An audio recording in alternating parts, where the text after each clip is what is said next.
Hospital जाने के बाद जैसे ही राघव को पता चला कि जिस लड़की को कुछ देर पहले उन लोगों ने एडमिट करवाया था, वो लड़की अपना दम तोड़ चुकी है, वैसे ही राघव पूरी तरह से टूट गया और अपने घुटनों के बल जमीन पर बैठकर सिया को याद करके रोने लगा। नमन राघव को चुप कराने के लिए अपने कदम आगे बढ़ाने लगा। तभी उसने देखा कि निया दौड़ती हुई राघव के पास आई और उसके पास जमीन पर बैठकर उसके गालों पर छलक रहे आंसुओं को पोंछते हुए बोली, बस करो राघव, चुप हो जाओ, अब सिया कभी लौट कर नहीं आएगी, इसलिए अपने आप को संभालो और घर चलो। निया आगे कुछ भी बोलती, उससे पहले ही राघव ने निया की तरफ देखा तो निया ने इस वक्त अपने दोनों हाथ राघव के गालों पर लगाए हुए थे और वो राघव के एकदम करीब आकर बैठी थी। निया को अपने इतने करीब पाकर राघव ने चिढ़ते हुए निया को एक जोरदार धक्का दिया और उसे जमीन पर गिरा दिया। निया के जमीन पर गिरने के बाद राघव चिल्लाते हुए बोला, खबरदार, अगर अपने मुंह से ये बात कही कि मेरी सिया कभी लौटकर नहीं आएगी। मेरी सिया आएगी, वो जरूर आएगी, उसे कुछ नहीं हुआ है और ये लड़की जो अभी मरी है वो मेरी सिया नहीं हो सकती। सिया मुझे ऐसे छोड़कर नहीं जा सकती। इतना कहकर राघव नम आंखों से सिया को याद करते हुए उसका नाम लेकर चिल्लाने लगा। राघव को ऐसे दुखी देखकर निया जमीन से उठी और दोबारा से राघव के पास आकर उसे अपनी बाहों में भरते हुए बोली, मैं जानती हूँ राघव, तुम सिया से बहुत प्यार करते हो और उसे खोने का दुख तुम संभाल नहीं पा रहे हो, लेकिन सच यही है राघव कि सिया अब कभी वापस नहीं आएगी। निया की बात सुनते ही अब की बार राघव ने निया का हाथ अपने गले से हटाया और उसे एक चांटा लगाते हुए बोला, खबरदार, अगर मुझे दोबारा से छूने की कोशिश की तो तुम होती कौन हो मुझे संभालने वाली। देखो, अब तक मैं तुम्हें सिर्फ सिया की वजह से बर्दाश्त कर रहा था और तुम होती कौन हो ये कहने वाले कि सिया वापस नहीं आएगी। मैंने कहा ना, मेरी सिया जिंदा है और मैं उसे वापस लेकर आऊंगा। इतना कहकर राघव निया के पास से निकलकर अस्पताल के अंदर गया और उस लड़की की डेड बॉडी देखने गया जिसे अभी अभी मृत घोषित किया था।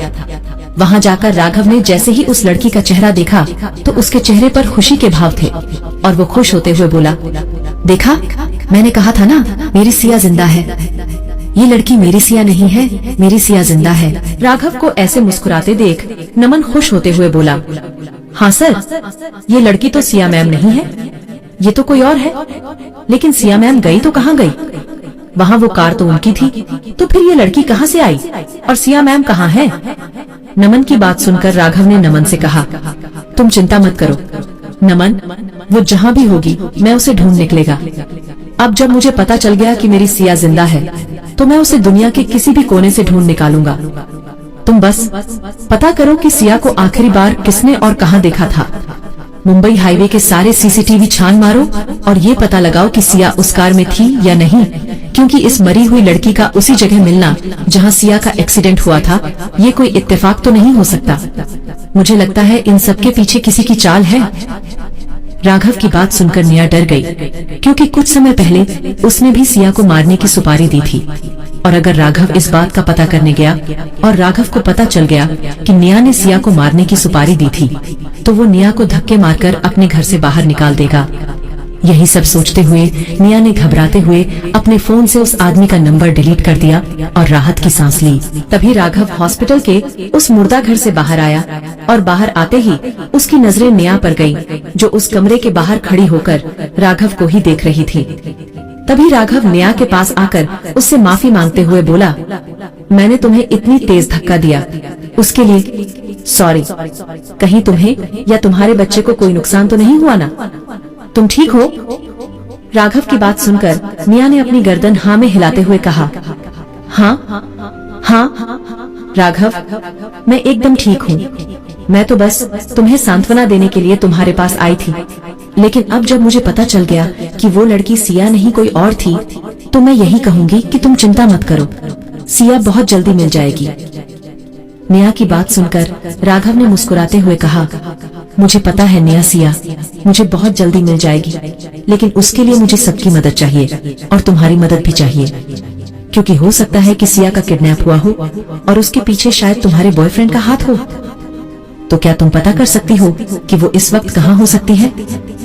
राघव की बात सुनते ही निया ने अपनी गर्दन हाँ में हिलाई और झट से बोली, हाँ राघव, अगर मुझे कहीं से पता चला कि सिया कहाँ है तो मैं तुम्हें जरूर बताऊंगी, और अगर विजय ने ऐसा कुछ किया होगा तो भी मैं पता करके तुम्हें जरूर बताऊंगी। तुम चिंता मत करो, तुम्हारी सिया मिल जाएगी। निया के मुंह से इतना सुनते ही राघव मुस्कुराते हुए वहाँ से जाने लगा। तभी उसे कुछ याद आया और उसने नमन की तरफ मुंह करते हुए बोला, एक काम करो, अपने सिक्योरिटी गार्ड से कहो कि निया को घर छोड़ दे, क्योंकि ऐसी हालत में उसका ऐसे घूमना सही नहीं है।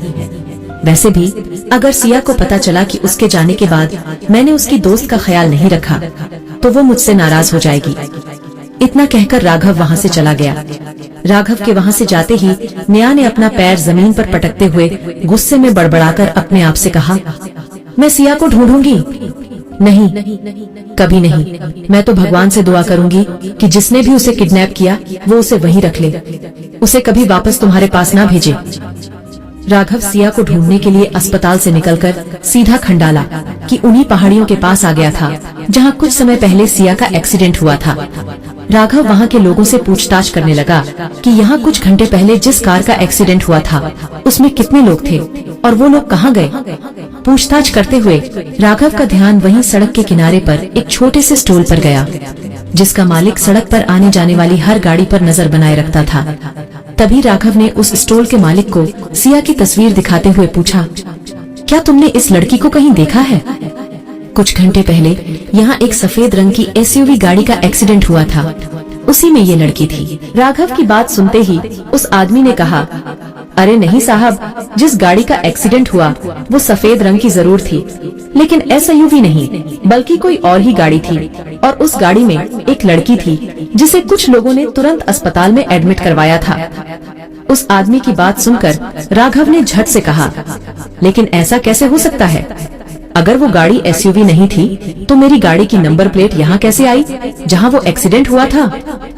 राघव की बात सुनकर उस आदमी ने कहा, देखो भैया, ये सब तो मुझे नहीं पता, लेकिन मैंने तो यहाँ से किसी एसयूवी को जाते नहीं देखा। मैं सुबह से यहीं बैठा हुआ सभी गाड़ियों पर नजरें गड़ाए बैठा था, लेकिन मैंने यहाँ किसी भी एसयूवी को नहीं देखा। उस आदमी की बात सुनकर राघव को समझ आ गया कि ना ही यहाँ सिया कभी आई थी और ना ही उसका कभी एक्सीडेंट हुआ। लेकिन अगर सिया की गाड़ी का एक्सीडेंट ही नहीं हुआ तो नमन ने ऐसा क्यों कहा कि सिया की कार का एक्सीडेंट हो गया है? क्या नमन झूठ बोल रहा था? लेकिन क्यों? अगर सच में सिया की गाड़ी का एक्सीडेंट नहीं हुआ तो कहाँ है सिया? और नमन ने राघव से झूठ क्यों बोला? क्या राघव सिया तक पहुँच पाएगा? क्या होगा आगे जानने के लिए सुनते रहिए secret of devil only on pocket FM पर।